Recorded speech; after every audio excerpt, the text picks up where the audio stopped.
edition of Young Gun. I am Dimitri Ravanos. Mike Florio of NBC Sports and ProFootballTalk.com will join me in just a moment. First, though, you know the deal. I've got to tell you about the good folks at Graffiti, Spirits, Axes, and Art. While so many of you have abandoned the Carolina Panthers, they have not abandoned us. This season, they are the ones that make this show possible, so I am asking you to spend your football Sundays with them. At Graffiti, there are weekly specials on beer and on bourbon pours. We tell you about them all the time, $10, $9, and $8 levels. As you're watching football on Sunday, there they are right there on the screen, plus weekly prizes to give away, and axe throwing lanes and 19 TVs. So here's the good news. I tell you this every week, and I want to enforce it. Why should you go to Graffiti for football Sunday? Because you do not have to pay attention to the Carolina Panthers when you're at Graffiti. Plus, there's all the cool art on the walls, great drinks to go along with that art. The menu is changing all of the time.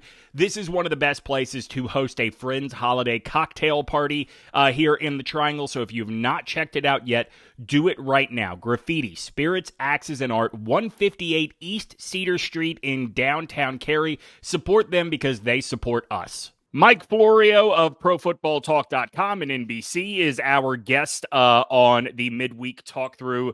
This week, Mike, you wrote a really interesting column, and you talked about this on your show on Tuesday morning as well. You know, I think all of us that are Panthers fans kind of thought we'd come to a dead end with FrankReich. Like, it was just hard for me to picture him coming back, but you were shocked that for the second year in a row, we're talking about this team firing a coach mid-season, and for the third year in a row, any team in the NFL firing a coach in the middle of his first season on the job.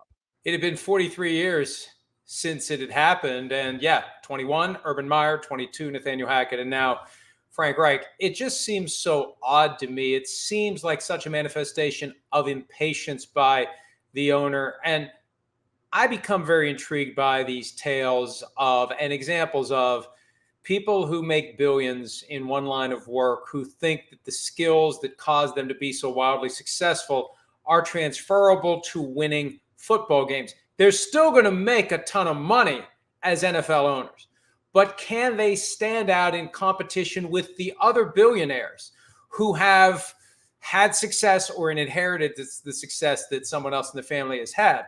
But that's what I think Panthers fans should be alarmed by. DaveTepper just holds on too tight. He tries too hard.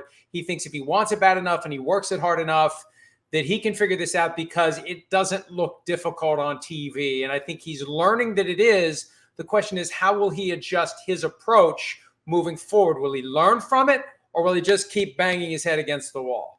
Practically, what does DaveTepper learning from, or at the very least even acknowledging he doesn't have the answers he thinks he does, look like?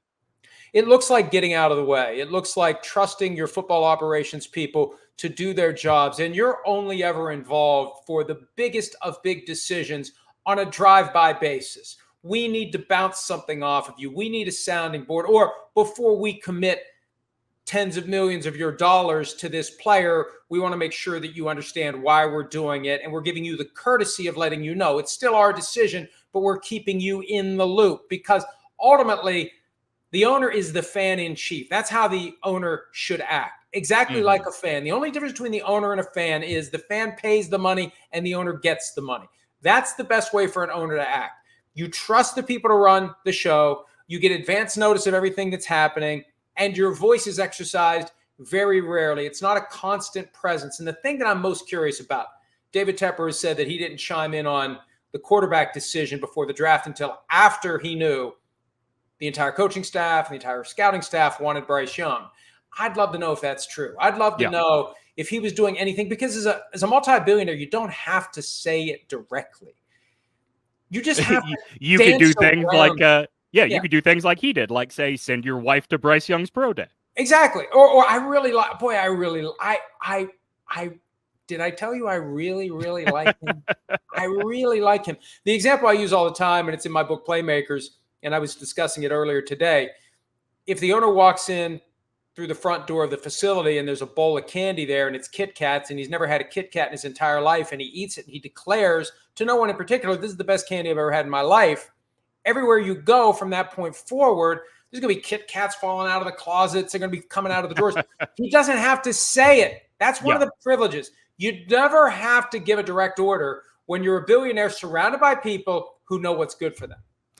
You can probably tell by the color of the office I am, and in case you don't know, there is my degree from the University of Alabama on the back wall. Obviously, I'm a Bryce fan. I am rooting for the guy to succeed, and I do think he has been mismanaged, but you think that is probably not the way coaching candidates around the league are eyeing this opening.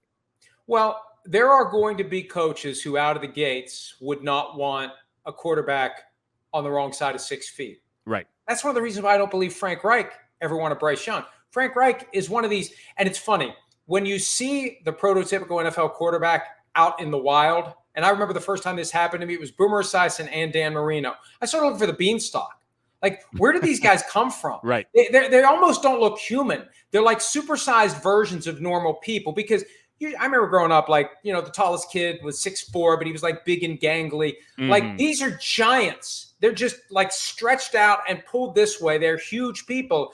And there's a story in Jeff Pearlman's book about the USFL where they tried to convince a certain former owner of the New Jersey Generals who would go on to a career in politics that he should want Randall Cunningham instead of Doug Flutie. And they actually brought 2 coaches into the room who were the same heights as Flutie and Randall Cunningham to make the point, this is why we want Randall Cunningham. But the decision was made. The other guy was the choice. And it's not like it was a failure, but the idea is there's a real difference in height and what it means to an NFL quarterback. And there's going to be coaches who just don't want anything to do with that. But will their desire to be a head coach overcome their desire to have a prototypical NFL quarterback? And what will they say? What will they do? How much will they conceal? I mean, I think there have been coaches who have taken jobs saying, okay, I'm stuck with this quarterback.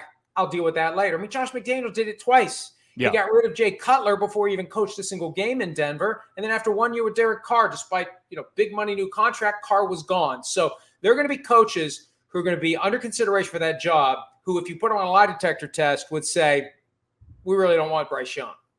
Between that reality that this team is invested in Bryce for the future and does not have the assets to be invested in any other way, and DaveTepper, do you look at guys like Ben Johnson with the Lions, Brian Johnson with the Eagles, even Kellen Moore with the Chargers, these guys that are going to have their choice of where they go interview? Should we be thinking they're kind of off the table for Carolina? I think anybody who has options isn't going to want that job unless DaveTepper is paying a significant windfall, basically hazard pay for having to deal with him. Yeah. That's the way to do it. And, there's numbers being thrown around about the buyout for both Matt Rule and FrankReich. But remember this, Nebraska let DaveTepper off the hook by hiring Rule and paying him roughly as much as he would have been making anyway. So it's just the FrankReich buyout that's going to be on Tepper's watch. But they're printing money. I mean, the guy's one of the richest owners in the NFL. He was the very richest until the Walmart clan showed up and bought the Broncos. But Tepper, it's all a write-off, and there's more where that came from. And every year, it's billions and billions and billions. And if your main indicator for your own personal view of whether or not this is a success is whether or not you're winning games, small price to pay. I want to thank everybody who has stuck with us this season on Young Gun. Lauren and I have certainly had a great time doing it, and we hope to keep going. And here's what we need from you. First of all, wherever you're hearing this show, YouTube, your favorite podcast platform, rate, review, and subscribe. That helps more people find the show. You know how these things are all algorithmically worked out. Well, the number of reviews are really important to putting us in front of new eyeballs. So please take the time to do that and make sure you are subscribed. Hell, if you're on YouTube, turn on the notification so you know every time there is a brand new video from us. And while you're at it, take some time next Tuesday night to watch us on Origin Sports TV. Where is that, you may be asking? Well, it is a fast TV service, which means it is built in to your TV or whatever it is you receive television through. So it's on Samsung TV Plus, it's on Roku, it's on Xumo, it's on Amazon Freevee. The channel is there. Flip to it Tuesday night at 7 p.m., and that is where you see Young Gun. We certainly love that partnership with them and hope to continue it, but we need you to watch every Tuesday night at 7 on Origin Sports TV. What about the FrankReich side of this? I mean, this was a pretty distinct failure. I mean, it seems like he did not really have a game plan in place that took into account who and what his quarterback skill set was. Is there a third life for this guy as an NFL head coach? Well, he said himself to the Charlotte Observer yesterday that I think this is the end of my NFL journey, and he's going to be paid handsomely for the next 3 years beyond this year to not coach the Carolina Panthers. But, in his defense, look, he was the offensive coordinator of the Eagles team that somehow beat the Patriots in Super Bowl 52. And then he became hey, we need a head coach because Josh McDaniels left us at the altar. Maybe we should make him the coach of the Colts. And then he inherited the weirdest set of circumstances. I mean, his first year, they were in the final 8. I was there with NBC for the last game Andrew Luck ever played in the snow in Kansas City when they lost to the Chiefs and weren't blown out. They weren't embarrassed. It was a convincing win, but it wasn't an embarrassment, and the arrow was pointing up. And then Andrew Luck retires, and they go on this annual pinball machine of who's the quarterback going to be, and they always got a veteran 1 year after the veteran should have been playing in the NFL. And so what do? And then Jim Irsay, the owner of the Colts, was hell-bent on giving Jeff Saturday an opportunity to become a head coach that he just threw Frank Reich overboard. So I feel bad for Frank Reich. He shouldn't have taken the job, though. He should have waited. In hindsight, see the warning signs. The Panthers were the only team chasing Frank Reich. I don't want to work with this guy. And I'm not making excuses for Frank Reich, but think of it this way. If you're doing your job, or if you're doing chores at home, like if you're a kid and you got to cut the grass, like if your parents are constantly hovering over your shoulder, telling you how to do it, don't do this, don't do that, do it this way, do it that way, and you never have a chance to just do it without the constant pressure and scrutiny. Scrutiny just adds to the stress. It's the thing that can knock everything off base. And I think from some of the things I've heard, I kind of know Tepper was taking up too much of Reich's time, wanting to know too much about what was going on, regular meetings, and a lot of owners do it. I think most owners meddle in some way. Mm-hmm. But when you're constantly on the guy's back and constantly forcing him to explain himself, it makes it hard because your decision-making process in the moment then factors in what kind of a pain in the ass am I going to have to deal with on the other side? How much longer is my Monday going to be if I do this thing that I kind of think I should do, but if I do it and it doesn't work, it's an extra 45 minutes having to explain it to the boss. Yeah, I had Dave Campo on this show earlier in the season, and I asked him if he ever got frustrated dealing with an owner that wanted to be so much a part of the football decision-making process. And he said, yes, but you have to remind yourself it is his right as the team owner. And at least with Jerry Jones, you never doubt you're talking to a football guy. I don't know that you could say the same thing necessarily of Dave Tepper. Well, and look, I don't know that it would be accepted today if someone were to buy a team and install himself as the general manager right out of the gates. But Jerry Jones, I respect the fact that he's always worn the title. He's not hiding behind anyone else. He's not like a Jimmy Haslam who's blaming others. Oh, the homeless guy told me to draft Johnny Manziel. No, you wanted Johnny Manziel. You just don't want to own it. You want to blame it on somebody else.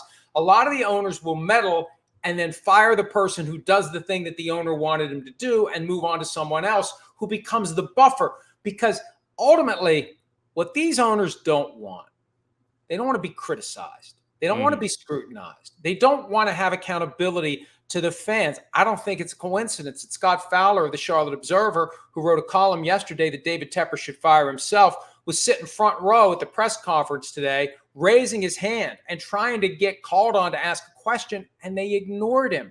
The owners don't want to be the pin cushions. That's one of the reasons why Roger Goodell makes so much money as the commissioner. Yeah. He stands up as the pin cushion for all of them. The last thing I want to ask you is, given all of the parameters that we have outlined, whether it's Tepper, whether it's being tethered to BryceYoung, at least in the beginning, I have very loudly over this past week on this show been banging the table of, I know it's a very simple, very dumb internet talking point to say, oh, well, BryceYoung's college offensive coordinator is BillO'Brien. He's an OC in the NFL now. I think it's a dumb, lazy thing, but given the parameters you outlined, does it seem more realistic that BillO'Brien could be the Panthers head coach than in any other situation in this league? I would pay a lot of money to be able to sit in the room when David Tepper and BillO'Brien are going at it, because I think they're too much alike. Now, maybe it would work if they would find a middle ground, but I think they're too much alike. Hell, you take off the glasses and they look alike, really. Right. But I just think that is a combustible mix of personalities. And whoever takes that job has to understand that they are walking into a situation where the boss is very involved. You're going to have to deal with the boss. And as I said earlier, it limits your choices, because if you're Ben Johnson, you're the hot candidate.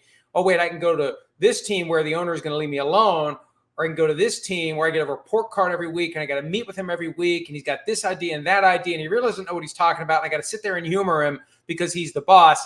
I'll go with the team where I'm not going to have to waste a lot of my time doing that. Yeah. Mike Florio, thank you so much, man. I appreciate it. All right, man. Good talking to you.